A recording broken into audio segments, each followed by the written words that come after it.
last part of this is your RCBO testing, and as I referred to earlier, just now, rather confusingly perhaps, there's only one circuit on each board of the test rig that requires this RCBO test. Again, because it's only the socket circuits I'm actually testing here, I can get away with just using this. Now, I'm not going to be able to carry out this test fully on this board because I will set off all the RCDs in the building that are upstream of this board. But I'm going to just go through what you would do. With the main board all livened up, I would then press test on auto, and it would carry out the first test at half the threshold value. At half the threshold value, there should not be any disconnection of supply, so my result will be over 1999 milliseconds. Then it will carry out a test at 1 times threshold at 0 degrees in the cycle, in the AC cycle. So just before the AC is about, the voltage is about to go up positive to 230 volts. And that will snap off in whatever the result is. We'll show on the multifunction tester what time that was, and then I'll snap back on that RCBO ready for the second test, which will automatically follow once I've turned on the RCBO. The second test will be 1 times threshold 30 milliamps being sent from the tester, but this time it will do it at 180 degrees in the cycle just before the voltage is about to go negative 230 volts, and we'll get a different result there, and it'll snap off. We'll get the different result. Say it's 179 milliseconds there, and I'll switch that back on, and the third test will carry out at 5 times the threshold value, 150 milliamps at 0 degrees in the cycle just before the voltage is about to go up to 230. It'll go off and it will display the time in my multifunction tester. As soon as I've seen that, I'll snap that back on. I don't have to remember any of these particularly, and it will carry out the 6th test at 5 times the threshold, 150 milliamps at 180 degrees in the cycle just before the voltage is about to go negative on the cycle, and that will snap off for the last time. Switch it back on, it will say end on here, and I can then scroll through using the arrow button on this particular tester and on a function button on the Fluke, and using another button on the 1552 and on the QTech. I'll be able to scroll through and take down the highest time for 1 times threshold, which enters now into the new generic scheme of test results.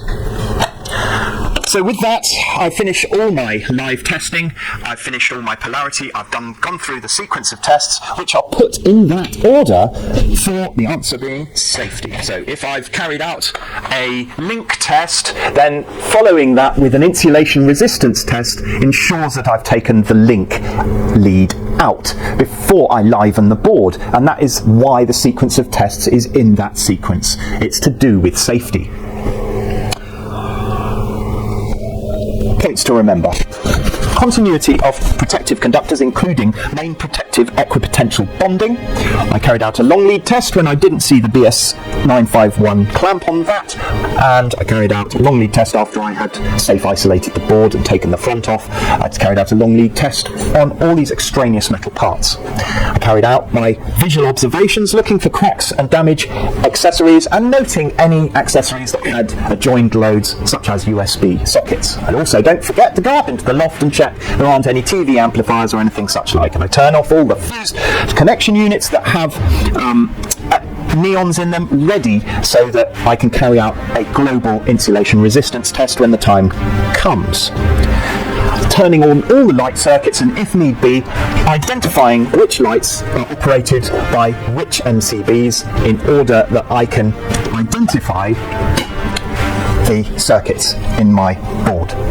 I then ask for permission to isolate the board, and I isolate the board using the MCBOs and the MCBs, and then finally switch off the main switch. Take the front off the board, carry out the proving unit or against a known supply on my GS38 tester,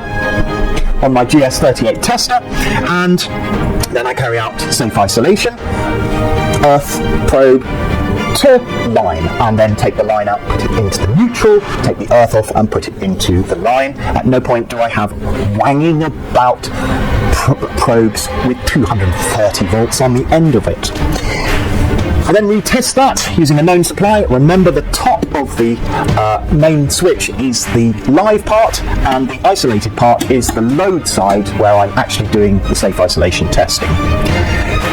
First thing I've done is continuity of main protective bonding, equipotential bonding. I've done that. I haven't done the continuity of protective conductors, which I then carry out by doing a link lead from the main bus bar up to the earth bar, switching closed the protective devices. Closed means they are on. So closing all the main things so that we've got copper going from the main bus bar up through all the browns and then through the tester, back through the CPC, through the link lead back to the brown. We've got a circuit that goes round. The tester can send its current round the circuit and test the resistance of what comes out is the R1 plus R2, capital R1 plus capital R subscript 2, which is the result we need for each of the end of line of each of our radials. Then we go from C to R, continuity of rings. We take the ring out, we carry out the end to ends, and then we do the crossovers, not forgetting that in GN3 we cross over from brown to neutral first and neutral to brown, leg 1 to leg 2. Separated. I believe these two boards on either side, incoming leg, the legs of the ring are not identifiable, so you will have to take a punt with them. This one, they are identified. We showed the insulation resistance, and in the insulation resistance we went from earth to line and neutral joined together using a link lead. We used the link leads between the line and the neutral. We showed the line and the neutral 500 volts both at once, so there was no current passing through any of the connected loads, if there were any connected loads. During your assessment you will be removing all the globes and all the loads from the rig before you carry out your insulation resistance. However, if you carry out an insulation resistance between neutral and line, remember the RCBO needs to be offline, needs to be open, i.e. you need to turn off the RCBO if you're carrying out a global resistance test between brown and blue. Then we go to the live test. The first thing we do in the live test is to remove the main earth conductor from the earth bar. We go on to loop test on our tester. We test between live and protective earth, and we get our PFC reading. Then we carry out a loop test with the main earth conductor reinserted and terminated back into the earth terminal bar, and we carry out the same test, but we're looking for an ampage instead of a resistance, and that ampage is the prospective fault current to earth, i.e. the fault from live to earth. Of negligible resistance will give that ampage, and on here it was about 210 amps. It's normally a lot more than that. Then we carry out the loop test, but set the tester onto line neutral instead of protective earth to line. We set it onto the brown and the blue setting, and we carry out our prospective short circuit current, which is the fault of negligible resistance between line and neutral, and that will be at the highest, and we got something like 220 amps on that. It would normally be nearly 1,000 or maybe more than that.